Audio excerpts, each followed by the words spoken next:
Good morning, কেমন আছো তোমরা সবাই? আমরা কিন্তু ভীষণ ভালো আছি। দেখো আজকে আবার সেই সকাল সকাল আমি উঠে গেছি, প্রায় উঠেছি তোমার 5:30টার দিকে। তো সমস্ত কিছু একদম কাজ কমপ্লিট করে নিয়ে, মানে কাছাকাছি যা বাসি কাজ থাকে সমস্ত কিছু করে নিয়ে এই যে আমি এখানে স্নান করেও চলে এসেছি। আমার কিন্তু পুজো দেওয়াও হয়ে গেছে। পুজো টুজো দিয়ে দেওয়ার পরে আমি ভাবলাম চলো তাহলে ওপর থেকে ওই ধন্বন্তরীর পাতাগুলো দুটো তুলে আনি। ধন্বন্তরী বলো, অনেকে এগুলো লেমন গ্রাসও বলে। খুব সুন্দর একটা স্মেল আসে চায়ে দিলে। তো আজকে মানে দুধ ছাড়াই চা হবে, তার জন্য ভাবলাম এই পাতাগুলো একটু দিই, বেশ সুন্দর গন্ধ আসবে। আর এইদিকে দেখো চাটা করে আমি তিতির পাপাকেও ডেকে দিয়ে দিয়েছি চা। আর আমার চাটা কি হয়েছে জানো, আমার হাত থেকে ছাঁকনিটা পড়ে গিয়েছিলো, আমি তার জন্য একদম ওই যেটা লাস্টে ছিল আমি ঢেলে নিয়েছি।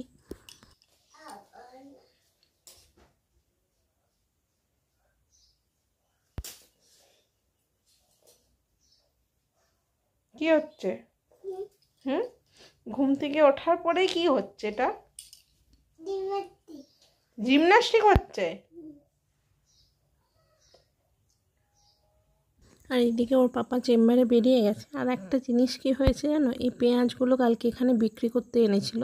তো 100 টাকাতে 6 কেজি দিয়েছিল, কিন্তু আমি নিয়েও ছিলাম। তারপরে দেখছি সমস্ত পেঁয়াজ ভেতরগুলো বাইরে থেকে দেখাচ্ছে ভালো, আর ভেতরগুলো কেটে কেটে দেখছি মানে পুরোটাই পচা। একেবারে ওই বলে না, কম দামে জিনিস কিনতে গেলে ঠকা হয়, সত্যিই ঠকে গেছি। আর এইদিকে সমস্ত কিছু গুছিয়ে নিয়ে আমি চলে এসেছি ছাদে জামা কাপড়গুলো মিলবো বলে। আর তৃতীয় দেখো আমার সাথে চলে এসছে ওপরে। আর আমি যতক্ষণ মিলে যাই ও মোটামুটি আমার পেছনে মানে পেছনে পেছনে ঘুরতে থাকে। আর এই সকাল সকাল সমস্ত কাজগুলো গুছিয়ে রাখলে কি হয়, তিতি যখন ওঠে তারপরে আমি ওর খাবার দাবার, ওকে পড়তে বসানো, মানে ওকে অনেকটা টাইম আমি দিতে পারি। তার জন্য একটু ভোরে নিজের কষ্ট হলেও, কষ্ট ঠিক হয় না, বেশ ভালোই লাগে অনেকটা সকালে উঠে, মানে উঠে গেলে কাজগুলো কমপ্লিট হয়ে থাকে, তো তার জন্য আর বেশি চাপ থাকে না। আর এদিকে দেখো আমি বারবার ক্লিপগুলো ছাদে আনতে ভুলে যাই, মানে ক্লিপগুলো রাখি না ওপরে একটাই কারণে, ওই রোদে ক্লিপগুলো দেখছি মানে সব ভেঙে ভেঙে পড়ে যাচ্ছে, নষ্ট হয়ে যাচ্ছে। তার জন্য আর আমি মানে দড়িতে আর ঝুলিয়ে রাখি না, একদম জামা কাপড়ের সাথেই নিচে নিয়ে চলে যাই। আর আমি প্রত্যেক দিনই ভাবি যে কাছাকাছির হয়তো আজকে একটু কমবে, বা মানে একটু কমানোর চেষ্টা করব, কিন্তু কোথার থেকে জানি না আমার মানে প্রচুর জিনিস কাছাকাছি হয়ে যায়। আসলে তিতিরই অনেক জামা কাপড় হয়ে যায় বলতে, ওকে সারাদিন অনেকবার ড্রেস চেঞ্জ করাতে হয়। আর বাড়িতে ছোট বাচ্চা থাকলে এমনি একটু বেশি মানে জিনিসপত্র জমা হয়ে যায় কাচার জন্য, তাই না? আর এইদিকে দেখো আমার সমস্ত জামাকাপড় কাচা কিন্তু কমপ্লিট। আর বাবা এখানে উপরে ভাতের হাঁড়িটা নিয়ে চলে এসছে, কারণ উপরে আমাদের একটা ছোট্ট কাঠের উনুন করা আছে, ওখানে ভাতটা করে নিয়ে নিচে মানে চলে যাওয়া হয় আর কি। আর এইদিকে আমি দেখো তিতিকে নিচে নিয়ে চলে এসেছি। তো নিচে নিয়ে আসার পরে এই যে ওকে একদম ক্লিন করিয়ে দিয়ে, ব্রাশ ট্রাশ করিয়ে দিয়ে আমি ওকে যা মাখানো সব কিছু মাখিয়ে দিয়েছি। আর হ্যাঁ, ওকে কি কি মাখাই বা কি কি প্রোডাক্ট ইউজ করি ওর জন্য, সেসব তোমাদের সাথে নিশ্চয়ই একদিন আমি শেয়ার করব। আর ওর চুলটা যেহেতু প্রচুর কোঁকড়ানো, তার জন্য চুলটা ওকে বারবার আছড়ে দিতে হয়, নইলে প্রচণ্ড পরিমাণে জট ধরে যায়। আর দেখো আমি চুলটায় হালকা তেল লাগিয়ে ওর চুলটা বেঁধে দিয়েছি। আর ওর চুলটা বাঁধলে না প্রচুর কান্নাকাটি করে, মানে একদম চুল বাঁধতে চায় না। দিচ্ছি, এইদিকে।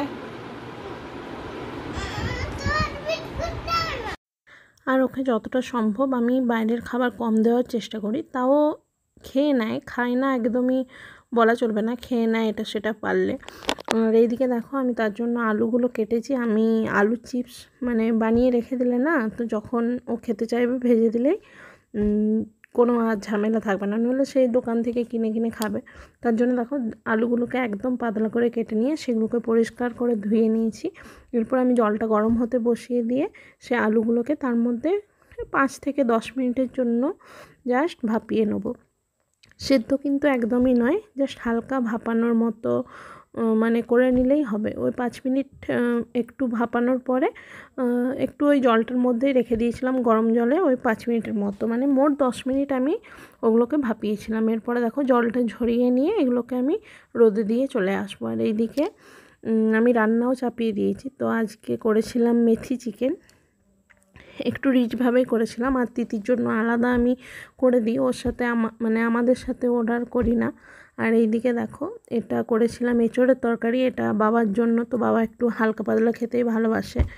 আর হয়েছিল তোমার চাটনি হয়েছিল, তো চাটনিতে গোটা লঙ্কা দিয়েছিলাম, কারণ তিতি যেহেতু খাবে তার জন্য আর লঙ্কাগুলো ভেঙে দিইনি। আর এখানে ছোটো মাছ একটু ভেজে রেখেছিলাম, একটুখানি। আর এদিকে রান্না কমপ্লিট পরে সকালে আমি চাল ডাল ভিজিয়ে রেখেছিলাম, তো সেগুলোকে একটু পেস্ট বানিয়ে রেখে দেবো। তো বিকেলের দিকে ওকে ইডলি বা ধোসার মতো করে দিলে ও সুন্দর ওগুলো নিজে বসে বসে খেয়ে নেয়।